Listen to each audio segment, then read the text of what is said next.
It's and we stopped using it in perfume. It was used in most of the old perfumes. So if you find a perfume from like the 20s or 30s, it has nitro musk in it. It was the first synthetic musk, and we used it because we stopped using deer musk. And it was supposed to smell amazing. It was supposed to smell like, it was supposed to use glow and all these retro perfumes, and if you've never smelled it, and blah blah blah blah blah blah. Perfume copy, right? There was a big sell, and I was so curious. And it's kind of a pain in the ass because it only dissolves into this one chemical. And so I had to buy the chemical to dissolve it. And I had never done, I hadn't like, the last like lab stuff I'd done was like in high school. So I like did it one day and I was like, oh, this is stupid, and I put it away and because it smelled terrible. It didn't smell of anything. Like I mixed a bunch of base notes together. And those are the molecules that kind of finish the composition. They're the heaviest molecules, and they're the ones you smell last. So, a traditional perfume is composed. Hello. Hi. Sorry. Oh no! Don't apologize. So traditional perfume is doing. Is this redundant? Should I keep going? Okay. So traditional perfume is composed of top. We make a little pyramid. Top notes, middle notes, and base notes. The top notes are the things you smell first, like in the first 5 minutes. They're the lightest molecules. They fly right off the skin and the paper or whatever you're having this perfume on first. Do you want to move in? Is that easier if you turn all the doors? We're fine. Are you sure? Yeah, thank you. There's a couple over here. And do we have another quart? We have another quart.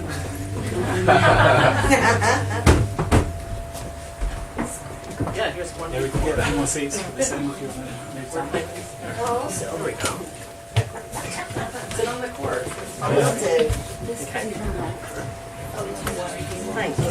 Guys, do you mind? There's room for everyone.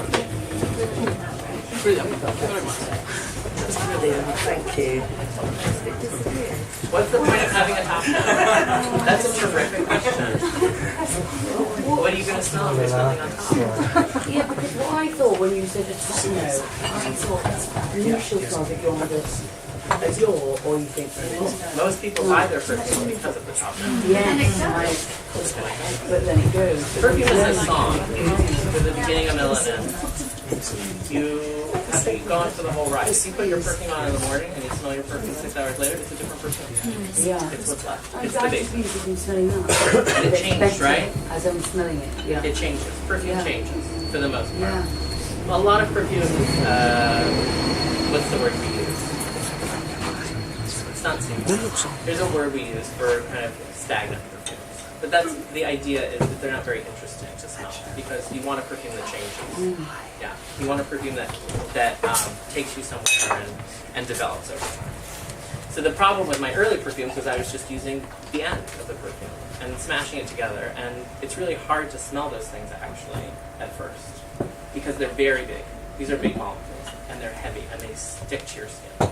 So when you put them on, a lot of people actually can't even smell synthetic musks for some of them. There's just like a smell blindness. So when I tried making them, I didn't know what I was doing because I was going about it the wrong way. Did I answer your question? Yeah, Okay. So, and I'd gotten frustrated, so I kind of like pushed them in the cupboard, and I was like, oh, forget about that. This is too hard.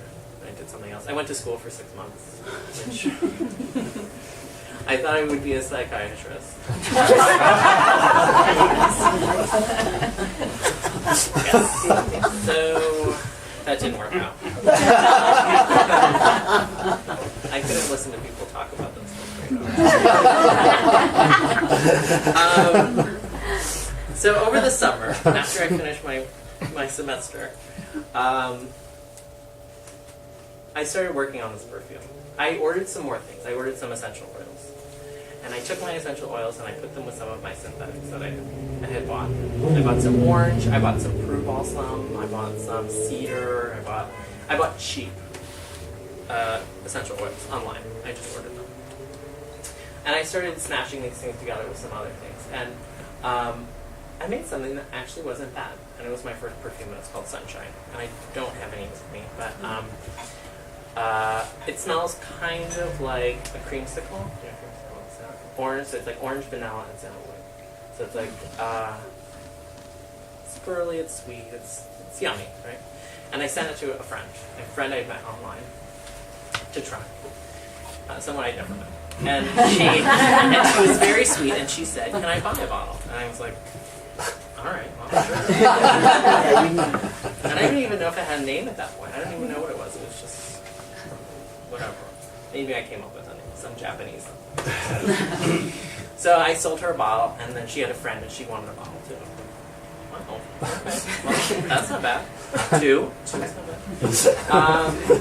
And I'm sitting at home unemployed, and I thought, well, I did one, maybe I can do 9 more. So I did. And Can I just ask something? The bottle, what was the bottle? Was it just a... so my first bottles I made, they were very little. They were oil bottles, because I was working in oil. Yeah, I didn't work with alcohol until, well, I'll tell you in a little bit. So I was mixing these little oils, and I don't even know what the base of those were, because I didn't know what I was doing and I didn't know what really worked well. But that's the fun part, there's a lot of experimenting. And I had a friend, and she had just moved to town, and Miss Panda, who I have a perfume named after, and we sat in my kitchen for 3 weeks, and I made perfume, and she did drawings, and I started this project. And it was not meant to be a career. It was, or even a job. It was a project because I was unemployed. And I didn't have anything to take pictures of. Or I didn't have a very good camera, or both. I didn't have a very good camera, and I didn't have anything to take pictures of that I thought looked very professional. So I did drawings, which is how the drawings started, why all the bottles have drawings on them. And I came up with these little characters and fun names, and I thought, okay. It was a project because at the time, like I said, it was 2009, and I had been reading and thinking about perfume for so long that I was kind of frustrated with what was happening in niche perfume. And what I think has happened, and what has, is the kind of is that perfume kind of suffers under luxury. The idea that the most expensive thing is kind of the best, and perfume is a luxury item. I don't deny that, and I do like nice things. But at that point, it didn't seem right to me that the best perfume should be the most expensive, or that good perfume, these interesting perfumes that I had found and that had brought me so much pleasure, should just be for fancy people.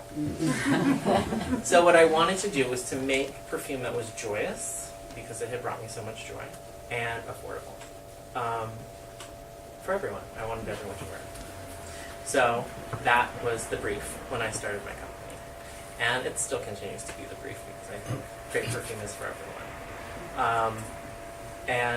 So I launched this website, and I thought, oh, well. And my friend had a blog. She had a gossip blog that she had started. Eventually sold for a lot of money. And she wrote a little thing about me. Like, oh, my friend's doing some perfume or something. And I had 30 orders the first day. What?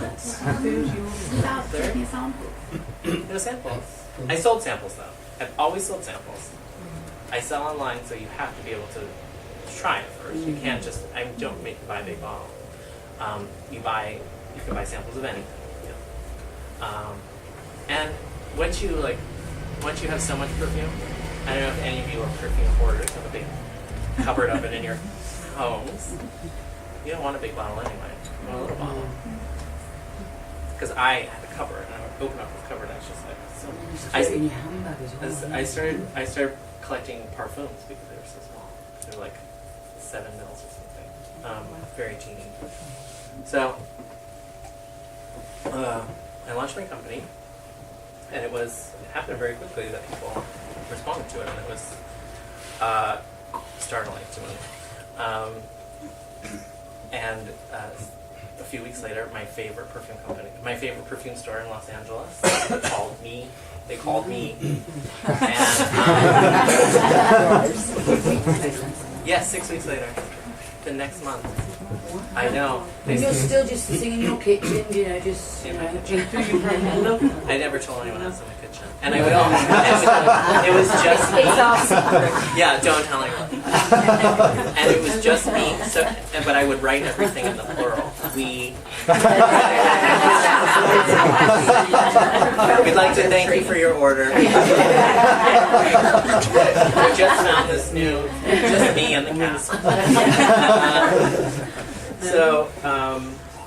It was, yeah, it happened very fast, and they called me, and I was like, what? And this is where I had bought the Comme des Garçons. I bought the Comme des Garçons from them, and they called me, and it was very exciting, and it was definitely a dream came true very quickly, and I have been very fortunate. Like I said, I'm not self-taught. It was all just tinkering. It's still mostly tinkering. I know a little bit more now, but it's been like I'm a homemade business, and I spent I just turned 5. Let's do another one. Let's do that one. So this is my bestseller. I made it 6 months in. It was my first spring collection. I worked in collections. I kept the fashion model. So this is my spring 2010. It's called Saint-Tropez Dispenser. It's from a series called The Leisure Cruise, which was all about destinations to which I had never been. So I've not been to Saint-Tropez yet. Maybe next year. It's our bestseller, Brent, and yours It's my as well. bestseller, and it's their bestseller as well. And it was in British You Vogue have to go. in May, wasn't it? British Vogue in May? Yes. Yeah. You have to go. Vogue readers agree. I do. I have to go. Someone wrote me and she said, "This is not what It doesn't Sandra. smell anything like that. This is not what Saint-Tropez smells like."